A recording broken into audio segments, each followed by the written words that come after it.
This is Newsroom. Hello and welcome once again from Johannesburg here in South Africa. My name, of course, is Jansen. The show always live, broadcast from our studios here in Auckland Park. We're also streaming live on YouTube right now, where the whole show is always available on demand on our YouTube channel. Now today we'll look at the escalating human cost of the cholera outbreak in South Sudan.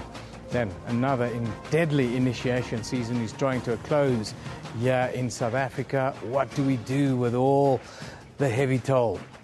And then we'll look later at the latest developments within the broadcasting's digital migration process. We'll close the show with the Breast Milk Bank, who are always looking for donors here in South Africa. But first, let's get today's news from Anindo Mal.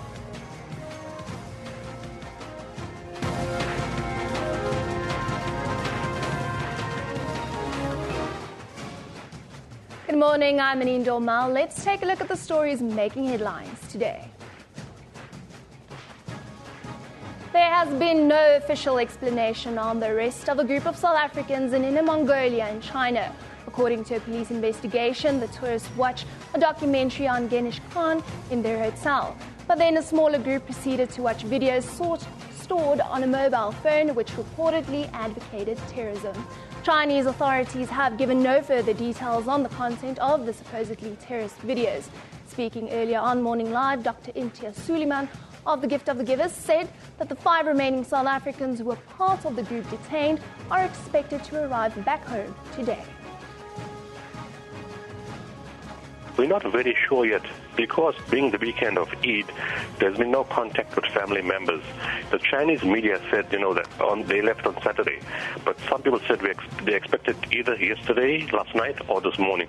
Since there's been no communication with the family, it will be very hard to say, but most guaranteed they should be back by today because the deal brokered by international relations and the deputy president on Friday was within 72 hours, which falls today. The legal team of murder-accused Christopher Panayotsi will today appeal against a ruling to deny him bail in the Grahamstown High Court. His team will argue that Port Elizabeth magistrate Abigail Beaton made a mistake when she denied the 28-year-old bail after saying he was a flight risk. It is alleged that Panayotsi orchestrated the murder of his wife Jade in April.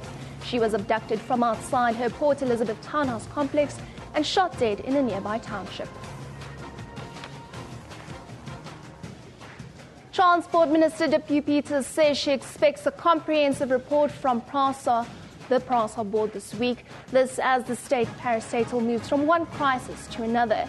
The agency bought 600 million rands worth of Spanish locomotives, which are allegedly unsuitable for local infrastructure. The board also recently released CEO Lucky Montana from his contract and suspended the head of engineering, Daniel Mzukulu, who is accused of lying about his qualifications. Meanwhile, a preliminary report on Friday's train crash at Boyson Station, south of Johannesburg, will be released today. 400 people were injured in the accident. Archbishop Desmond Tutu will remain in hospital for a few more days. The 83-year-old Tutu was admitted to a Cape Town hospital last week following a persistent infection. The Desmond and Leah Tutu Legacy Foundation says he's been taken off intensive antibiotic treatment and is in good spirits. An Australian surfer who survived a shark attack at Jeffreys Bay has described how he punched the great white while being pulled underwater. Mike Fanning was competing in the 6th leg of the World Championship when he was attacked. The final of the World Surfing League Championships was called off after the attack. I was just sitting there, I was just about to just start moving, and then I felt something grab, got stuck in my leg rope, and I instantly just jumped away, and then it just kept coming at my board, and I just was kicking and screaming, and wow. See some teeth? You get some teeth? I just saw fins, I didn't see the... And with the 12 under par, South Africa's Louis Oosthuizen is in contention for the British Open title. Oosthuizen is one of 3 golfers at the top of the leaderboard after the 3rd round in St Andrews in Scotland.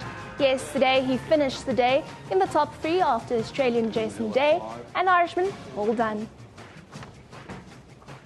Well, remember, you can find all of those stories on our Newsroom Facebook page. Just search for Newsroom. You can also follow us on Twitter at SABC Newsroom. Evan, over to you. Thanks, Anine. Now, as the 2015 winter initiation period draws to a close, the death toll in the Eastern Cape alone stands at 24 now. An initiate from Ndiani in the OR Tambo district was assaulted and later died in ICU at the Nelson Mandela Academic Hospital. Of the 24 deaths across the province, 16 have occurred in the OR Tambo district. A traditional surgeon and his assistants were arrested last week following allegations of assault and the beatings of initiates. One initiate lost his life and 4 others were seriously injured, allegedly as a result of one of these beatings. More than 140 initiates have been admitted to hospital around the province now. The MEC for Cooperative Governance and Traditional Affairs, Mr. Fikile Kasa, joins us from our Port Elizabeth studio this morning. Very good morning to you, sir. Thank you for joining us. Good morning 24 to you and the viewers. 24 deaths now in the province, sir. Do you see this as a crisis? Yes and no. It might be a crisis in the sense that we don't want to see anybody dying out of the custom.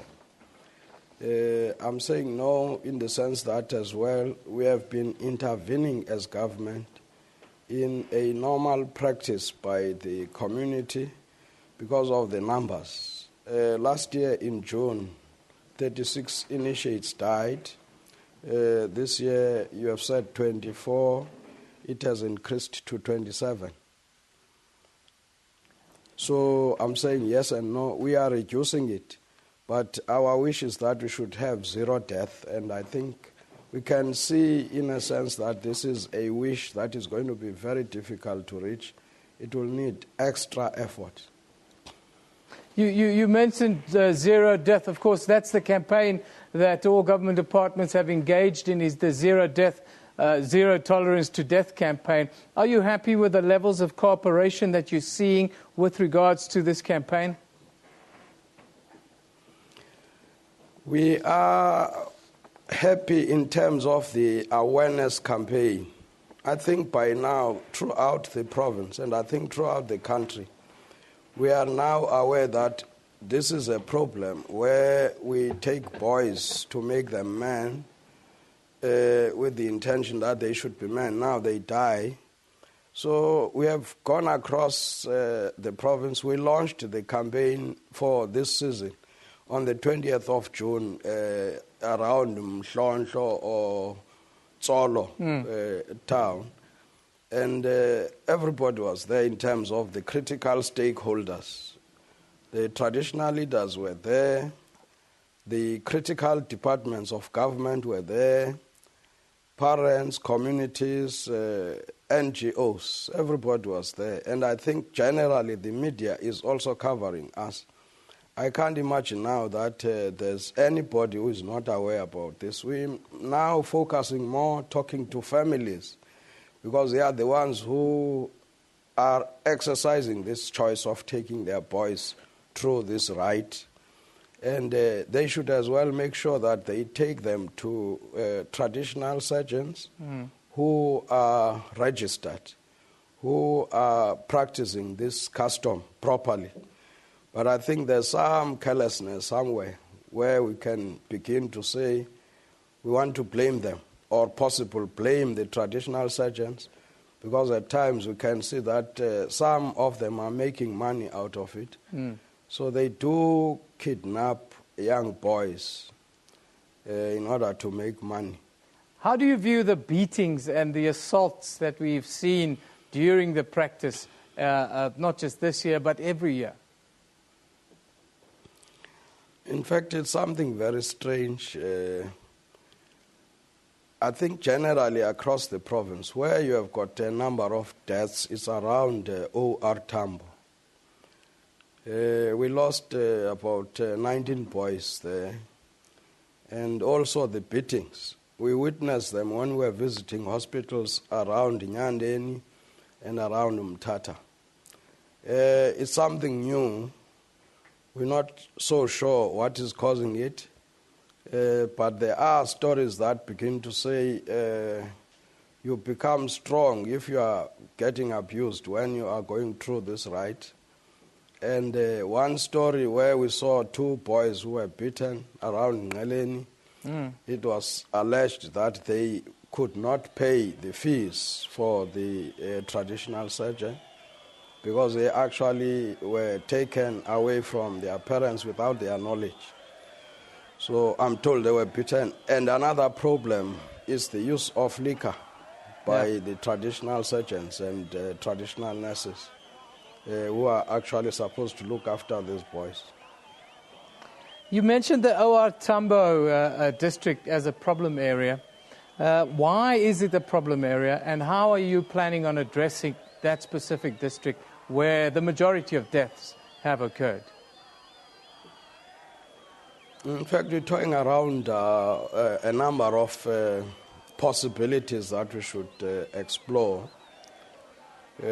One, the practice itself around that area, at one stage it was stopped. So it's not something completely, it's something new in some areas.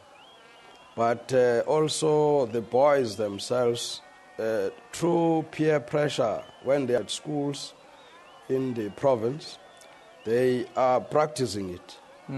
And you'd find that some of the traditional leaders are not necessarily able to intervene because they have not undergone the practice.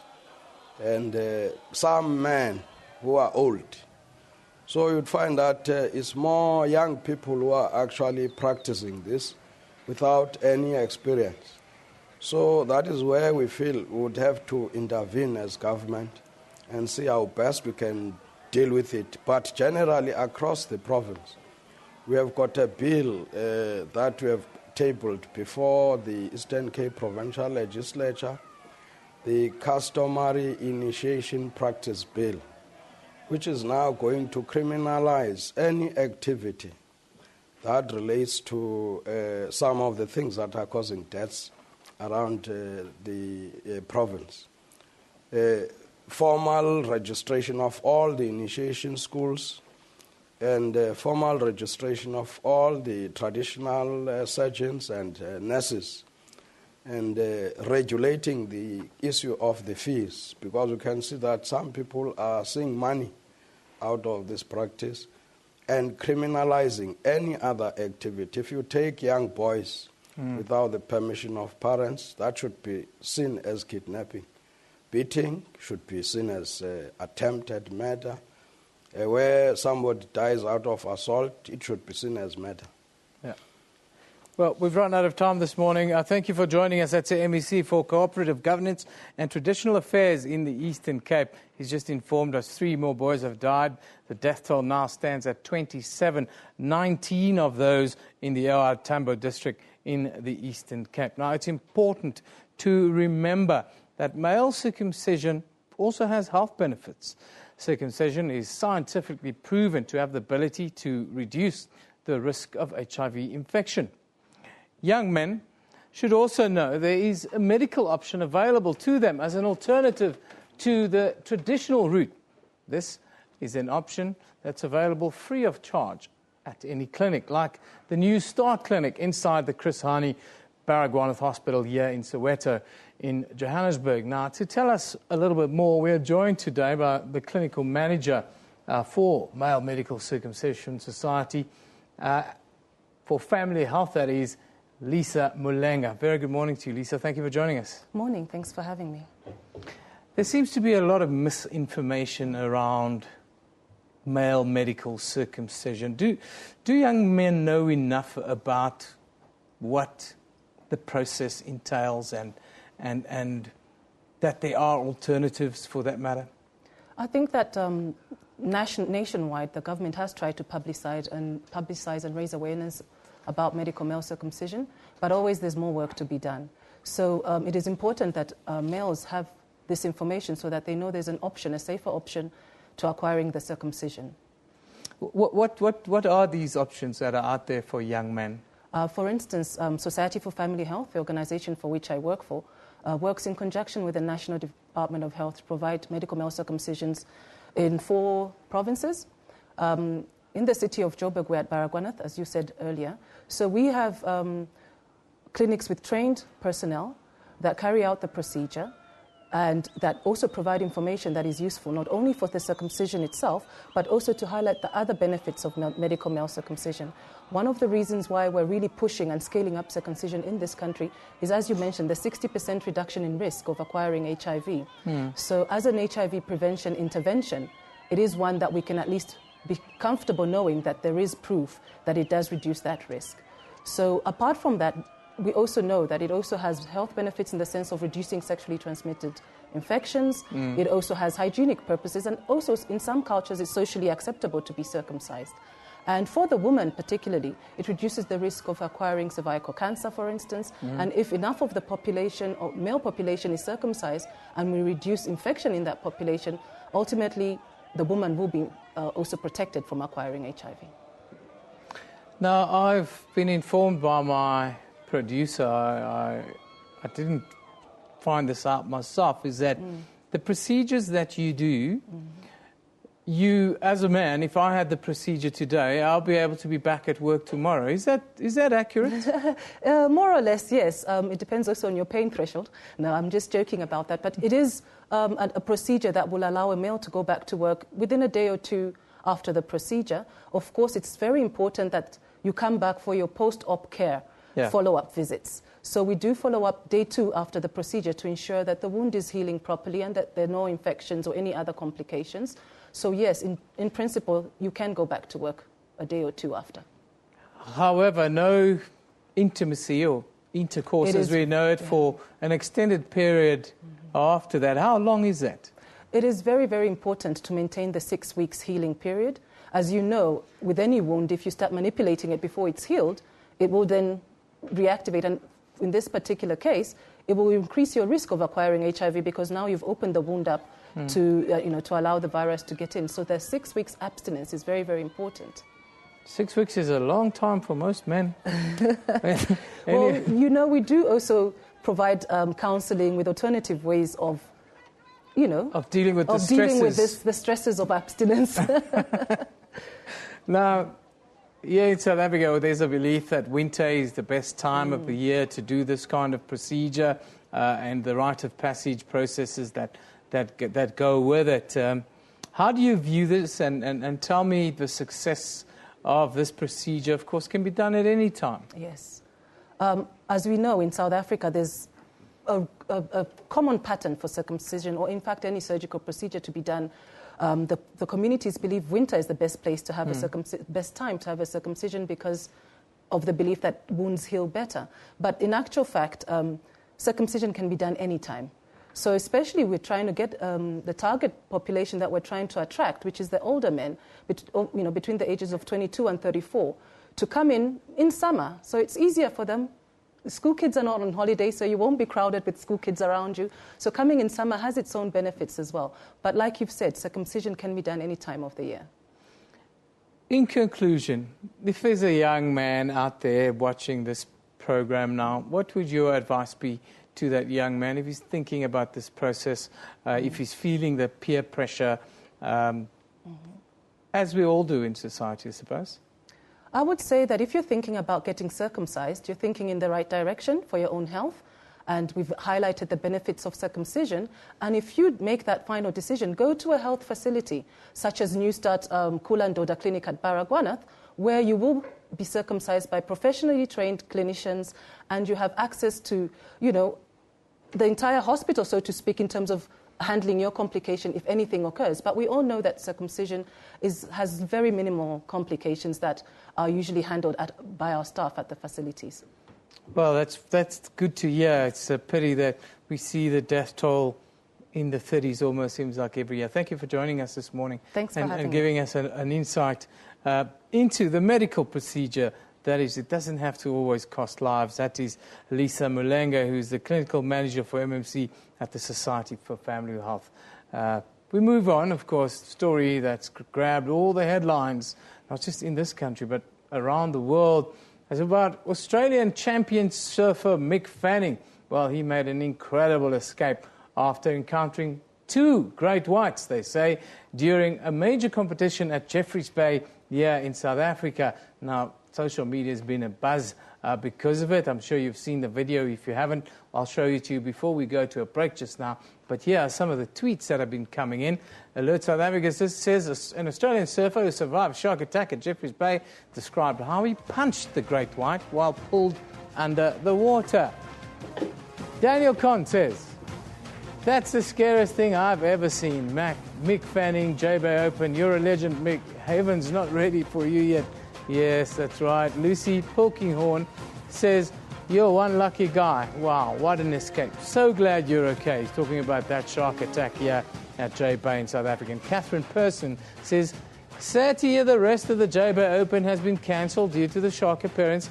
Really, Catherine? You don't think it might be an idea to get out of the water when there are more than one great white in there?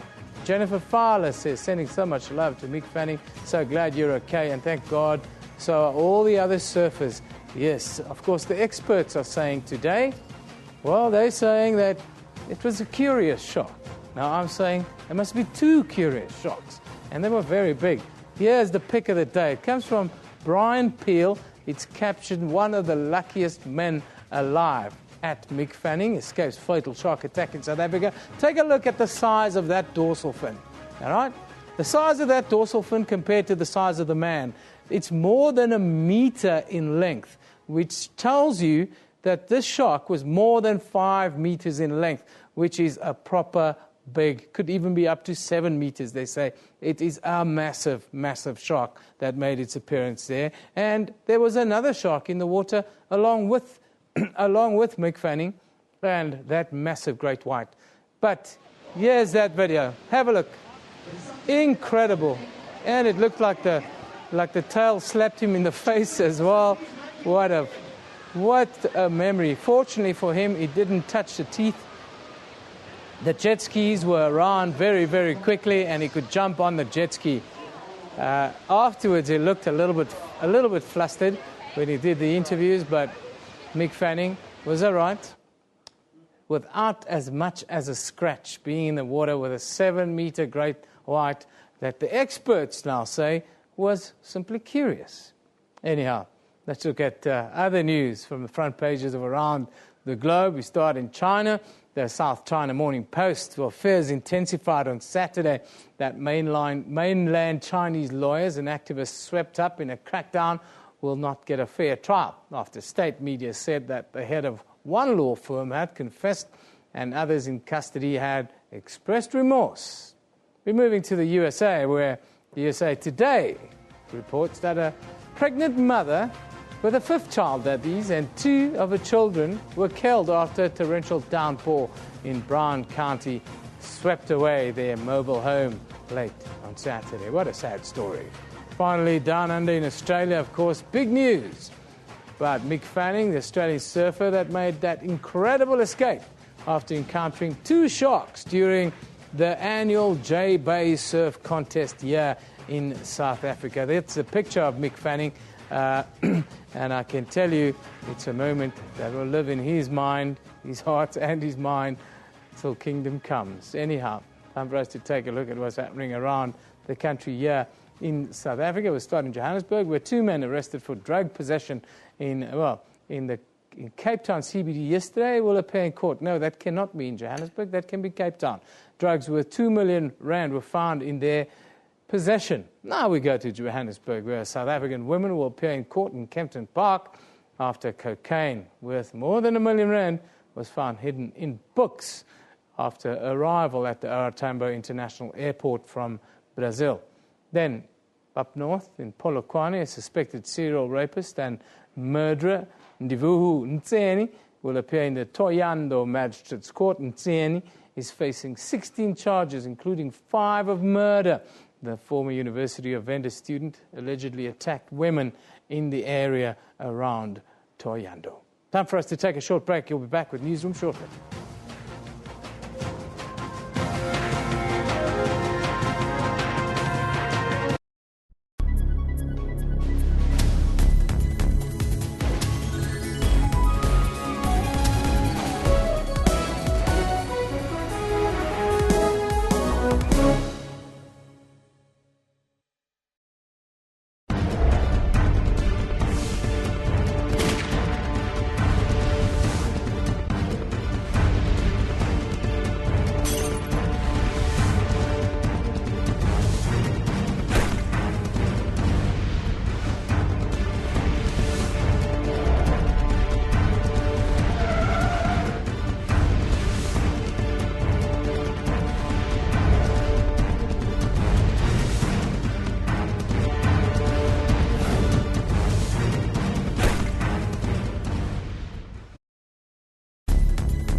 Welcome back. This is Newsroom. Now, cholera cases are rapidly increasing in South Sudan's capital, Juba, where a total of 1,014 cases have now been reported. Around 36 people are confirmed dead as a result of the outbreak. The cause of the epidemic has been traced back to a refugee camp in Juba, where crowded, unsanitary conditions likely fueled the outbreak. Concerns are rising as the cost of clean water skyrockets there and families struggle to make ends meet. Now, for the latest, we were going to be joined via Skype by UNICEF's Deputy Representative in South Sudan, Etty Higgins, but the line, unfortunately, is not good enough, so we're on the phone line. Very good morning to you, Etty. Thanks for joining us. Good morning. Good morning from Juba. Etty, just give us a quick update. UNICEF teams have been working in affected areas in South Sudan. The situation, is there a semblance of control or is it getting worse? Well, I think there's been an update since last night that now the number of cholera cases has risen to over 1,100 and approximately 25, and the number of deaths has increased to 38 deaths. The outbreak itself, we have teams working on the ground closely with the Ministry of Health over the last number of weeks, trying to contain it as much as possible, with the response focusing on prevention. So despite our efforts, the number of cases have been increasing steadily since the first case was confirmed in Juba, one of the internally displaced people's camps at the end of May. So while the numbers have been increasing, there are signs that the response from UNICEF and the Ministry and other NGO partners, we're working closely to save lives, and the case fatality rate has dropped from a peak of 10% down to under 4% by mid-July. However, we would say that great vigilance is needed to prevent further deaths, especially for the children under 5 who are vulnerable and who are twice as likely to die from cholera. And we're estimating that about 5,000 children throughout the country are at risk at this present time from cholera. Now, Etty, I understand that the entire Sudan, South Sudan, especially a very dry country, but the cost of clean water is also skyrocketing or going upwards, which places a lot of pressure on families who are trying to survive. How is that affecting this situation with the spread of the disease? Well, what we're doing, it's the middle of the rainy season here in Juba. So UNICEF, we're supporting the coordination of the water supply in Juba, and that is what is most important. So in locations where the tankers that are pulling water out of the Nile or from other wells or shallow wells, our focus is on making sure that the water is drinkable and that it's been chlorinated before it's distributed to the communities. So only very small numbers of the population here have access to the municipal water supply, as you've mentioned. But we have to also note that it's not only in Juba, but also in Bor, in Jonglei State, where we're also distributing chlorine tablets to over 5,000 households to make sure that at the households as well, that they have access to safe, clean water. Now, children are mostly at risk, it seems. The education programs around children, is that bearing fruit? And also the vaccination programs that you guys are running? Yeah, that's correct. We're working with children and teachers throughout the country to try to raise awareness on how to prevent the disease from spreading further. And it's one of the most powerful ways that we can respond to this outbreak. So it's equipping school children with information and tools that they need to be able to protect themselves and their families. So in schools, we're teaching students and teachers about hygiene promotion, including the importance of hand washing with soap and the safe handling of food. And then these students then go home and spread the messages to their families and neighbours.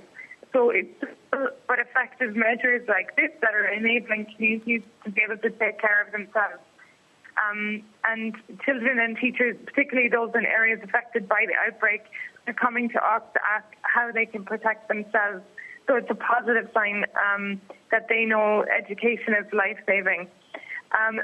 Having said that, as you mentioned, children are the most vulnerable, so we're doing all we can to vaccinate children, particularly in the internally displaced people's camps, targeting children under the age of 5 in particular. Because cholera is something that causes rapid and severe dehydration due to the excess dairy in vomiting, it's very important that families also know how to rehydrate their children. But so with vaccinated together, there's more than 100,000 children in these displaced camps, and the majority of these 100,000 are actually children. Yeah. So we find that empowering communities, including children with the knowledge to prevent cholera, is going to be the biggest lifesaver. Thank you very much, Etty, for that contribution. Unfortunately, the line is also starting to drop there. That's Etty Higgins, who's the Deputy Representative of UNICEF in South Sudan, talking about the cholera outbreak there. More than 1,000 cases reported, more than 5,500 children at risk right now as we speak. Let's take a quick look at what you're talking about on social media. Of course, it is... Unati Grootboom says, SABC Newsroom UNICEF, I wish there could be ways of stopping the diseases in Africa. Cholera, yes, that's right. I think it all comes down to resources, Unati, and how we manage our resources in Africa. This is a simple thing. We need clean drinking water for young people wherever they are. Kevin Wilson says a tragedy and a scandal. Cholera is killing Haiti. Yes, of course, there's also an outbreak in Haiti, and it's a similar scenario. Yet nurses are not being paid and no sign of clean water and drainage. Gianno says good prevention also comes from understanding. Listen to the conversation around it. What do people know about cholera? How can we help? And there's a picture. Just roll up that picture. Let's have a look. It's from Sifu Bongs, who says cholera cases multiply as cost of clean water skyrockets in South Sudan's capital. That is at the heart of the problem. Resources, clean water. South Africa, we're also a dry country, and in the future it looks like water will even become a scarce resource in our country. Let's take a look now at what's on Newsroom's Facebook page. Today, residents of Vuwani, outside of Toyando in Limpopo, have blockaded the Toyando, Vuwani and Malamulele roads with stones and other rubble. And employees who are members of the Communications Workers Union at MTN are expected to resume work today, this after a 2-month strike at that company. And finally, the Southern African Development Community Commission of inquiry into security events leading up to the killing of Lesotho's former army commander, Maparangwe Mahao, is expected to arrive in the country today. Time for another break. When we come back, we talk digital terrestrial migration. Do you have enough information? After a short break.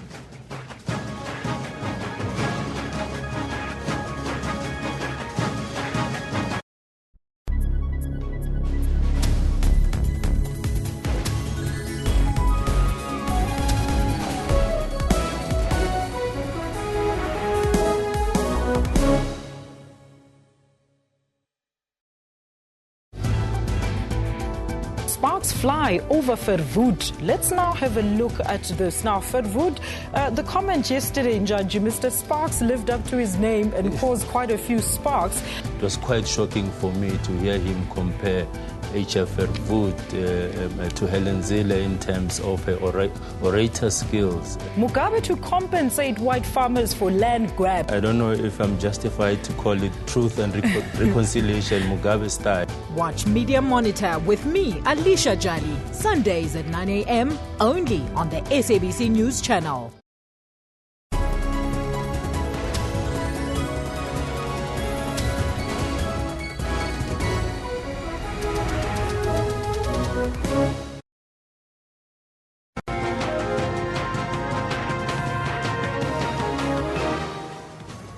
Welcome back. You're watching Newsroom on SABC News. Let's take a look at the stories making headlines today. There's been no official explanation on the arrest of a group of South Africans in Inner Mongolia in China. Chinese authorities have given no further details on the content of the supposedly terrorist videos that were allegedly watched by the group of tourists. Speaking earlier on Morning Live, Dr. Imtina Suleiman of the Gift of the Givers said that the 5 remaining South Africans who were part of the tourist group detained are expected to arrive back home today. The legal team of murder-accused Christopher Panayotsi will today appeal against the ruling to deny him bail in the Grahamstown High Court. His team will argue that Port Elizabeth magistrate Abigail Beaton made a mistake when she denied him bail after saying he was a flight risk. It is alleged that Panayotsi orchestrated the murder of his wife Jade in April. And Transport Minister Deputy Peters says she's expecting a comprehensive report from the PRASA board this week. This as the state parastatal moves from one crisis to another. Meanwhile, a preliminary report on Friday's train crash at Boyson Station, south of Johannesburg, will be released today. Well, remember, you can find all of those stories on our Newsroom Facebook page. Just search for Newsroom. You can also follow us on Twitter at SABC Newsroom. Evan, back to you. Thank you, Annie. Now, the process of migrating from analog to digital television remains a reality for South Africa. In 2006, South Africa agreed, along with more than 100 other countries in the International Telecommunications Union, to go ahead with a switch by June of this year. The issue of whether to include an encryption system into set-top boxes or decoders, as we know it, as part of the switchover, has, however, impacted negatively on the country's ability to meet the deadline. Now, to talk a little bit more about this and about how South Africa will benefit from the migration and what we know as extended satellite television, are we joined by the chairman of the South African Communication Forum, Mr. Muzi Makai. A very good morning to you, sir. Thank you for joining us. Good morning, Gibbon. Good morning to the viewers at home. I think, let me start at the top. I think people in the media recently saw the fight between the likes, or the fight that was before the courts with ETV and the like, who were those against the use of set-top boxes or decoders as we know it. They were recently unsuccessful in this challenge. What did you make of the case and of this big move against it? Firstly, the case remains in court since the applicant ETV did appeal. So the case remains in court. Yeah. What do I make of it? Look, I represent a group of manufacturers of electronic devices, set-top boxes included. And as far as manufacturers' position is concerned, firstly, it's that we can manufacture any decoder to the specification we are presented.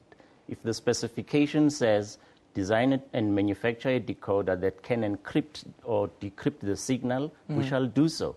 If it doesn't say so, we won't do so. Remember, we are doing this for a customer. Yeah. So for us, it's neither here nor there. We may hold positions as to things like how else are we protected as an industry or not protected as an industry. But that's a different thing altogether. Tell the viewers how they will benefit from a switch to DTT. Well, the digital migration process brings a lot of benefits for a lot of stakeholders. But let's just focus on the viewers. The viewers, once the migration has taken place or is taking place, those who shall be having the correct decoders to receive the images in digital format are going to receive a quality picture on their television screen. Whether it's a new television or an old analog TV, the decoder, the set-top box, makes it quality picture, and the audio on that television will be CD quality, like your CD quality audio. So that is for the viewers. There will be more other services, which of course would be led by the government, services such as in an event that you are going to be load-shedded even in your street, government, i.e. the municipality who you pay to, is going to be in a position to inform you to say, in your locality, your specific locality, up to the point of your street, we are going to cut you off from this time to that time. Government will be maintaining the water system. You are going to be shut out of the water system from this time to that time. Obviously, that benefits the households because then they are better prepared to plan their dinner or to plan their study times, etc., etc. So viewers are going to benefit greatly. Also, there'll be much more content, much more channels and the like that suddenly becomes available. Let's quickly talk about the deadline. You know, people in South Africa, we like to create doomsday scenarios. Oh, we've missed the deadline. It's the end of the world for us. We've missed the deadline. There are more than 100 other countries that signed up for the union. Back in 2006. Correct. What does it mean that we missed the deadline? And tell us, are there other countries that have also missed the deadline? Well, I hope you are not going to ask me this question because my honest answer is you had 10 years to migrate. To miss that deadline for me is a shame. It is a big shame. You cannot go ahead and pat each other on the shoulder as if nothing has happened. Deadlines are there for a purpose. Yes. But that said, you know, lights didn't go off, TV didn't switch off after we had missed the June deadline last month. People are still receiving their television services. But the fact is, migration is more than just meeting the deadline. Governments are going to benefit if they migrate by the set deadline. You do it earlier than the set deadline, the benefits come even earlier.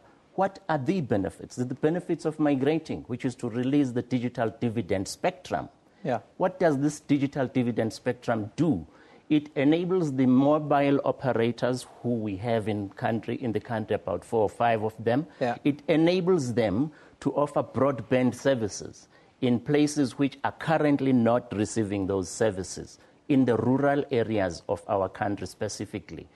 Broadband is important today if you consider our lifestyle today, where we work and we want to remain online, we work with the mobile phone, we receive messages, we communicate. So it's good that that happens, and it's even better that that happens on time. You miss that deadline, it's fine, you've missed the deadline, but you are costing some people revenue, you are holding back progress of some people, you are holding back the so-called closing of the so-called digital divide. For me, it just doesn't gel.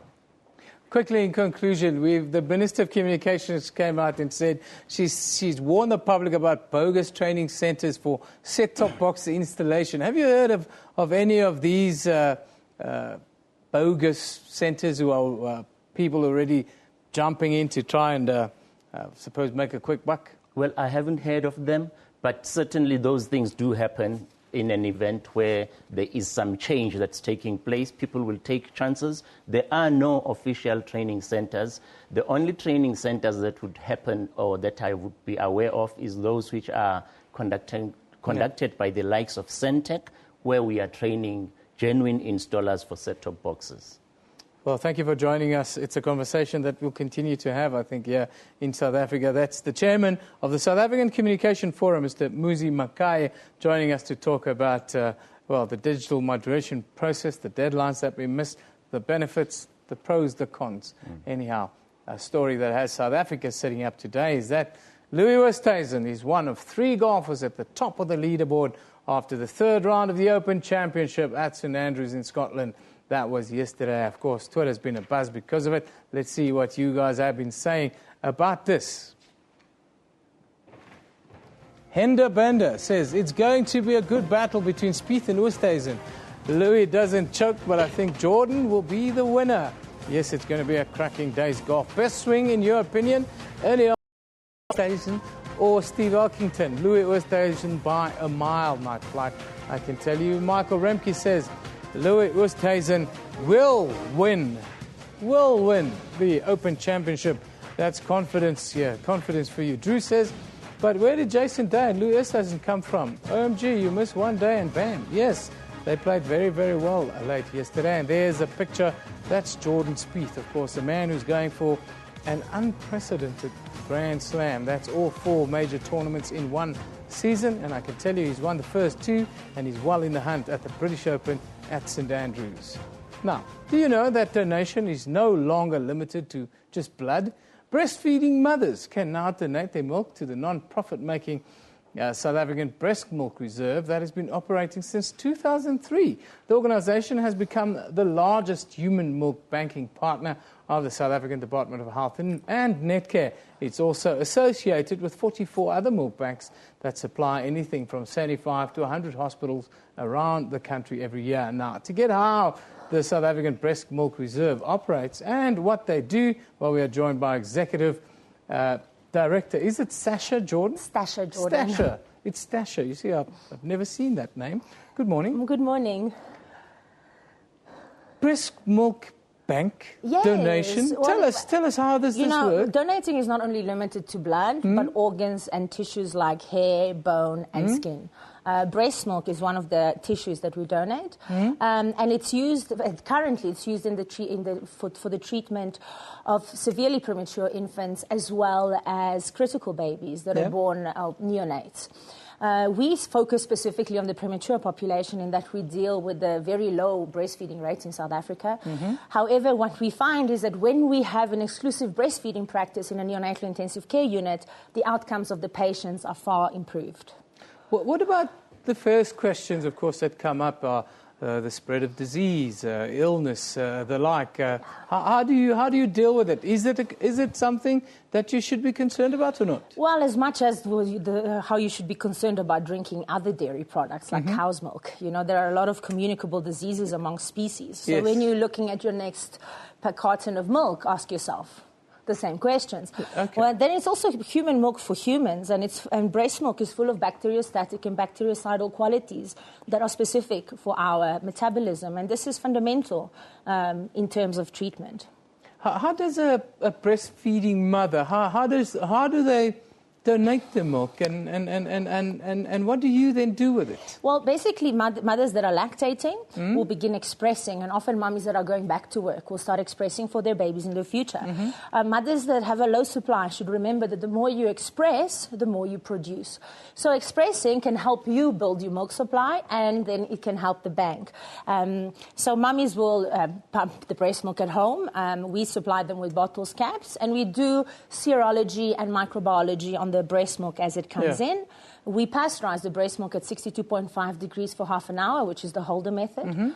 And then we rapidly cool it, freeze it, and we distribute it to the hospitals. You need to remember that our patient uses as little as 0.8 of a ml every 3 hours. And that's enough to save a life. So there is a lot of capacity for donating, and a mother doesn't have to have exorbitant supplies of breast milk. You can build that supply. And how do you screen mothers or potential donors and the like? You just walk in there and you do it? It is like when the insurance company comes and takes your blood test, more or less. At the moment, we're doing rapid testing. However, we're migrating onto full bloods in the next month or two.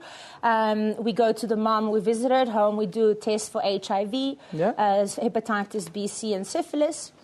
And thereafter, we collect the breast milk, and as I say, we continue that process.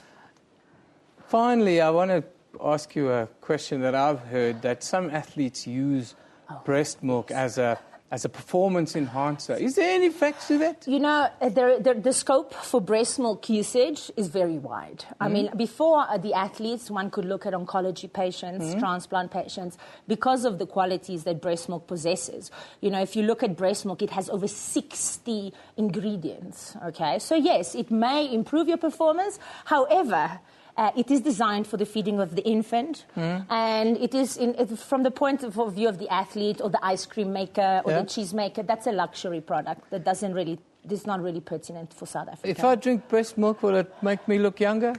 You know, I don't know.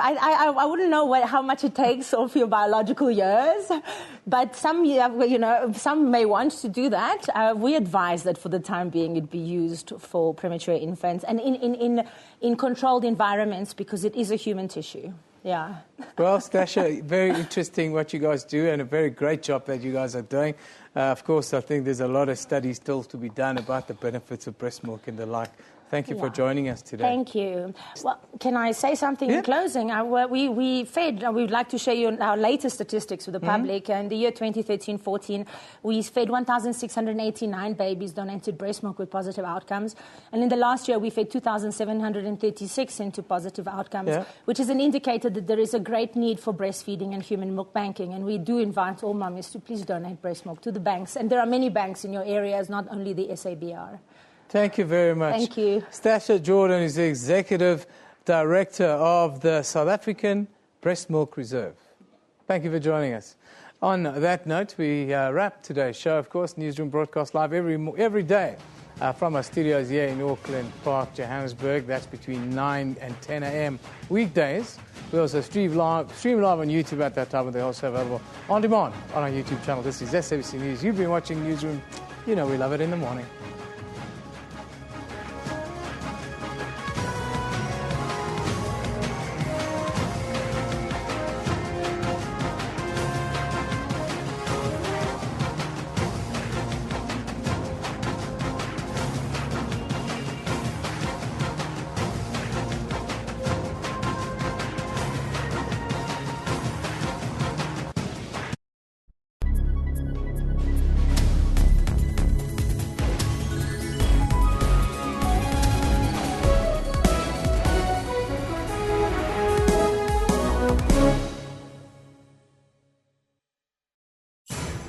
Didier Drogba, a footballer from Ivory Coast, was named as the third most influential celebrity in Africa. Where I saw him display, he's a very nice player. He always make an impact. Drogba donated his $5 million endorsement fee to the construction of a hospital in Abidjan. Well, there are some lesser-known football stars in the continent that you haven't met. Really? And are deserving of more attention. I think we will do better. The Journal, every Saturday at 1:30 on SABC News.